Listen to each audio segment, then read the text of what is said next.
Chapter 14. Grapple. Sabrina had pushed the cycle too hard.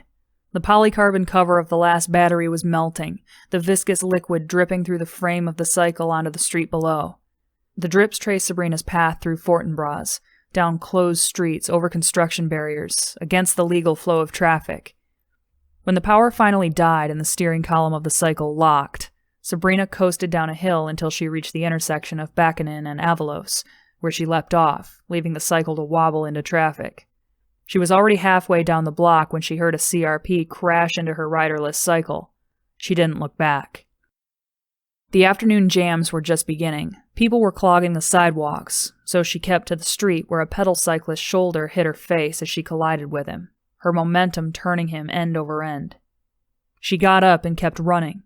She knew she ought to have a plan, but she could not think past simply getting Lindsey out of her cell and away from everything and everyone. Each person she passed on the street seemed to her a spy or an occultist. The very buildings loomed forward to trap her. Whom could she trust now? With every corner she rounded, she clenched her teeth with the fear of seeing a second prisoner transport, this one with Lindsey on it. She kept trying to force her mind to think ahead, just as she had done along every rise and every bend as she had raced back through the desert, but her thoughts kept returning to three facts. She had captured Lindsey. She had put her best friend in danger. Dag knew everything. All afternoon she had tried to invent possibilities where all the pieces fit together. Perhaps Dag had built the compound and trained the scientists, but an overly enthusiastic administrator, Dr. Horowitz, had turned the place into the nightmare it was now. As hard as she tried to convince herself, the thought that Dag would let anything escape his attention just did not sit with her. He knew. He has always known. The vehicle bay was busy. This time of afternoon, the station was at its fullest, as officers on the day shift parked their cruisers and cycles in charging ports, and their replacement officers dressed and prepped. Sabrina wiped her hair from her face as she crossed the bay, and slowed as much as her anxiety would allow. Detention crews in their white padded uniforms were loading a transport on the far end of the bay. Lindsey was not among them. Despite her haste, the expressions on the prisoners' faces stuck in her mind. Resignation. Fear. Loss. They knew. They knew, and Lindsey had known. Sabrina had been the ignorant one all this time. And Dag had kept her that way. The doors to the detention wing parted. Xandes sat behind the counter. Sabrina double-checked the cells with her visor. The infrared revealed figures behind her, each curled into similar, frightened shapes. One of them was Lindsey. She flipped up the visor. Xandes' smiling visage awaited her. "Cadet Sabrina, how are you? That was some trick you played." She stopped when Sabrina raised her blaster to her face. She looked for some sense of cold determination within herself, but found none. The tremors in her hand were causing her weapon to shake. She was surprised at Xandes' calm, and how she simply stared back at Sabrina, and the gun that was pointed at her. "You know what this is?" Sabrina finally said. "I do," Xandes replied, standing up slowly, spreading her hands on the countertop, the artery in her neck throbbing. "But I want to give you a moment to reconsider." "You don't know what they do to them." "I do know what it is like to be a woman here, Sabrina. You do this, will always be seen as soft." Sabrina had not expected this. For her part, Xandes kept her hands still and her body straight. Only her eyes moved, glancing at the video screens behind her desk. "You have changed things for us. A week ago, I had given up the idea of being on patrol. Now it's a possibility. Don't ruin it. Don't ruin it for all of us. You can still put it away." Sabrina thumbed the blaster's discharge to a higher setting, a show of bravado that she didn't possess. Something in Xandes' face slammed shut. Her movements became swift and efficient as she led Sabrina to the detention block, her hands out to her sides in full view, a perfect study in the obedient prisoner. Sweat was pouring down Sabrina's sides and dripping off her forehead. She waited a safe distance behind while Xandes punched a code into a keypad that opened the door to the corridor where Lindsey was housed. Her cell was nearly at the end of the hall. Sabrina was aware with each step of the greater distance they would need to cover in their escape. The scrits screamed and pounded. This time, Xandy's made no outraged cry for silence. When they finally reached Lindsey's cell, she did not hesitate to swipe her card and step inside. She crossed to the far corner and held up her hands. Sabrina followed her in slowly, but for a toilet anchored to the wall and a sink, the room was bare and empty. Opposite them was a sleeping mat where a figure lay trembling beneath a sheet. Lindsey's bells tinkled as she shook. Sabrina knelt down, placing her hand on her shoulder and calling Lindsey's name. When she did not respond, Sabrina rolled her onto her back and said her name again. Lindsey lifted her head and opened her eyes, then lost focus, her eyes rolling up in their sockets. "Please don't be like Jacob." Sabrina swung her blaster back at Xandy's. "What did you do to her?" "She suffers from visual and auditory hallucinations. We adjusted her medication. It is a common treatment for those with her condition." "Adjusted?" 20 times the normal dosage.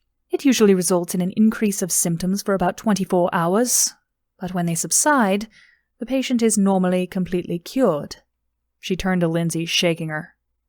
Lindsey! Lindsey, can you hear me?"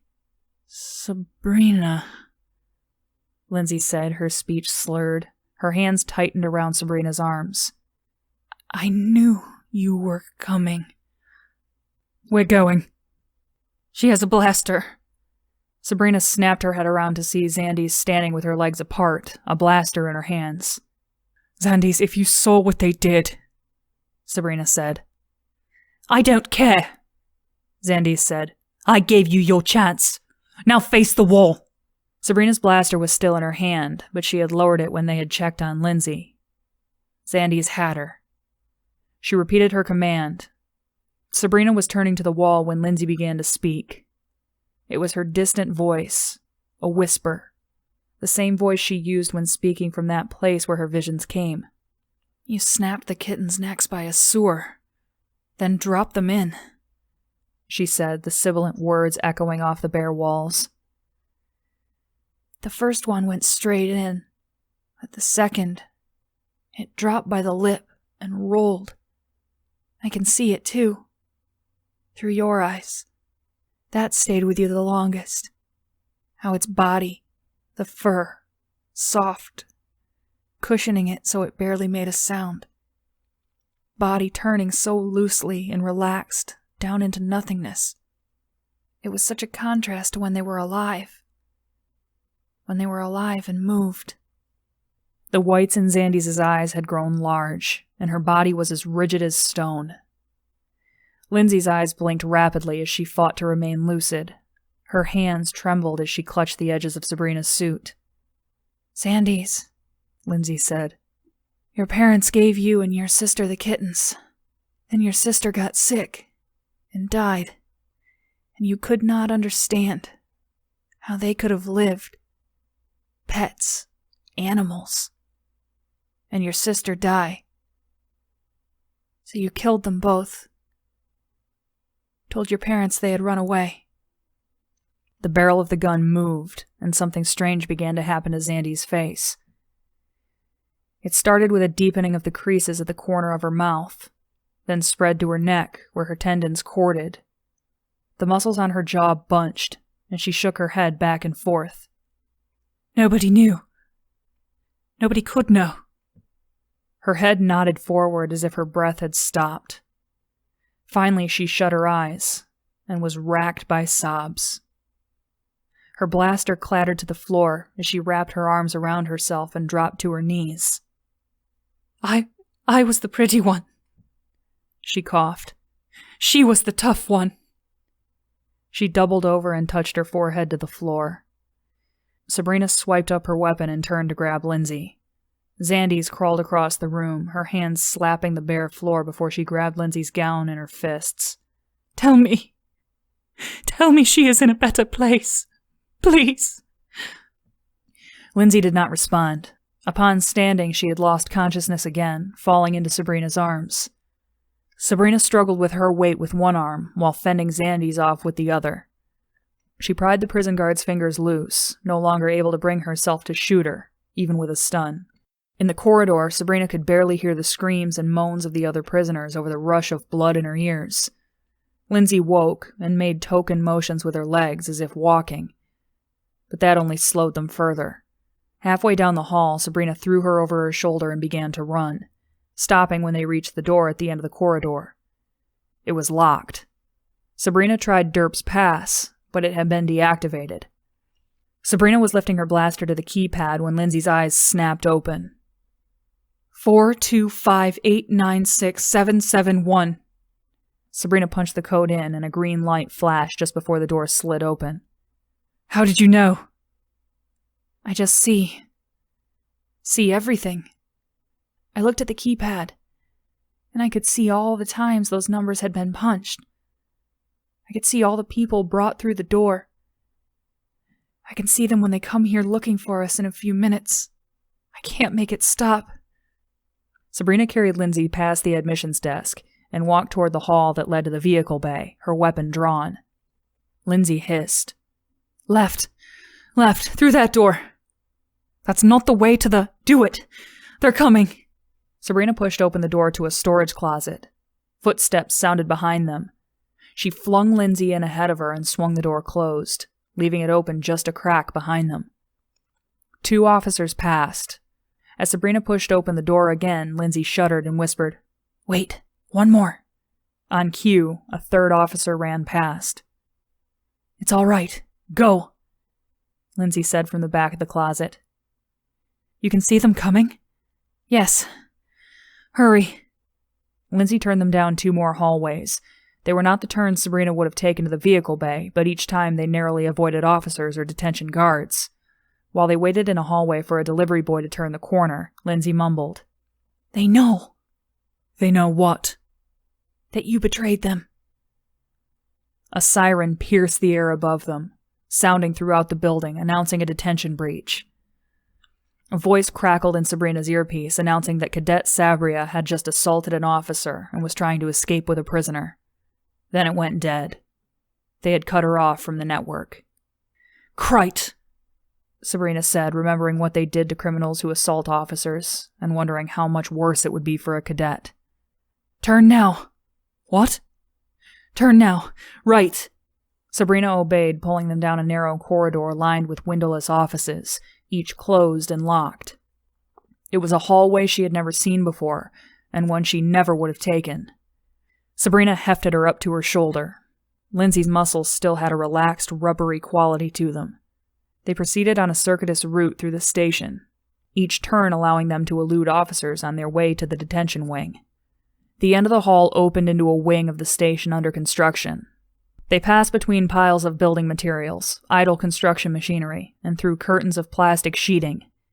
Footsteps pounded the floor above and below, but the hallway on this floor was empty. "Down the stairs. Fast," Lindsey said.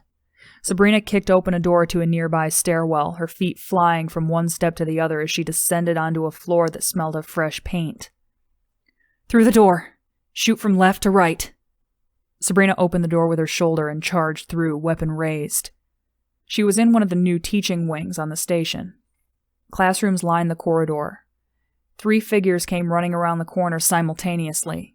Pitt, Boyle, and Abner halted upon seeing her, bumping into the other. Abner, on the left, had his own weapon raised to his shoulder like a good cadet. Sabrina stunned him first, then Boyle, who was quick enough to draw his blaster, but not quick enough to aim it. Pitt knew better than to waste time arming himself. He stepped to his left, avoiding Sabrina's blast, then closed in with 2 quick steps. His left hand swept downward to his belt, powering up his suit, while his right struck Sabrina's blaster hard enough to send it across the floor. He leaned back and kicked her, his heavy foot knocking her against the wall. Lindsey slipped from her shoulder with a cry. Sabrina raised her fists. She had beaten instructors in the ring, and with her suit on she had added speed, power, and protection. She was as confident boxing as she was shooting. But Pitt knew this, too. She punched twice. He blocked one with his forearm. The other landed on his side, but his suit protected him. He lowered his shoulder and drove her against the wall. Spots danced in front of her eyes as she realized her miscalculation. As one of the grappling instructors, Pitt knew her strengths and weaknesses. She was at a disadvantage grappling where size mattered. He had just shifted the advantage to himself. She struck downward at his collarbones, but she might as well have been hitting sandbags. She swung for his head. He ducked, and while low to the ground, his hand clamped around her ankle. The next moment, the room was spinning as he swung her upside down. He pitched her into the wall. His suit augmented his strength just as Sabrina's protected her, absorbing some of the impact as the bricks shattered beneath her. Her legs and arms felt heavy and stiff as she tried to get up. Pitt was on her again, tossing her up into the ceiling. The hall went dark as the lights shattered. Glass and wiring dropped to the floor. Sabrina had barely made it to her elbows before Pitt grabbed her shoulders, swung her in a tight circle, and released her. Time slowed as she flailed, suspended in the air, before she crashed through a glass window and tumbled across the rows of seating in an unopened classroom. Pain suffused her body. She could not see Lindsey now as she struggled to extricate herself from the desks and chairs that still smelled of new fabric and paint.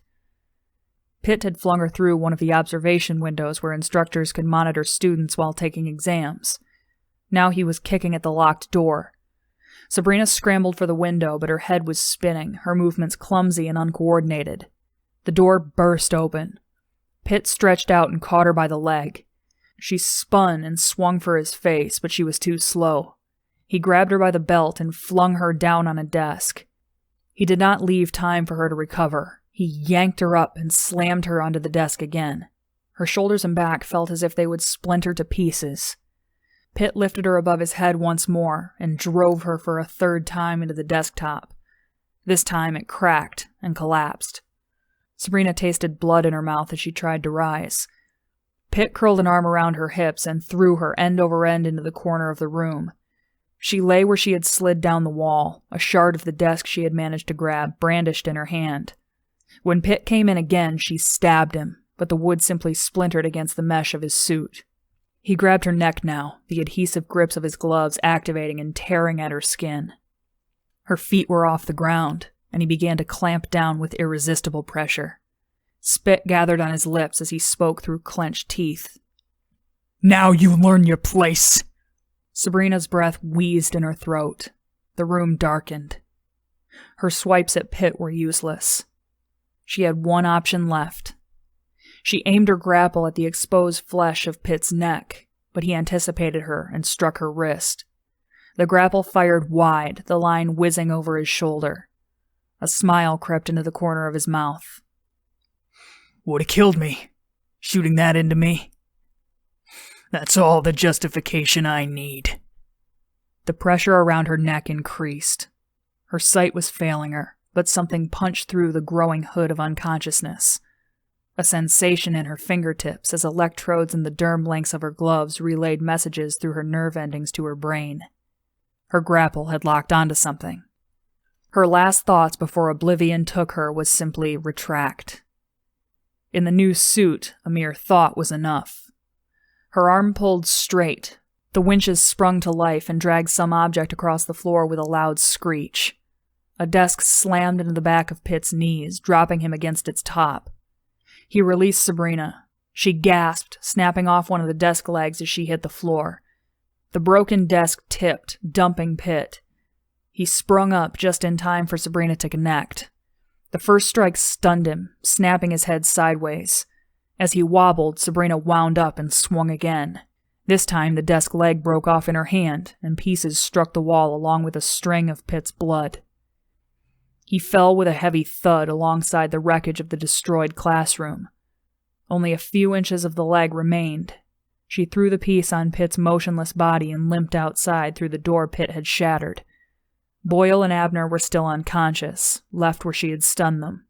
Lindsey was slumped against the wall, like a paraplegic dumped from her wheelchair. "Sabrina, you're bleeding," she said as Sabrina helped her up. "Not as bad as Pitt. Let's go."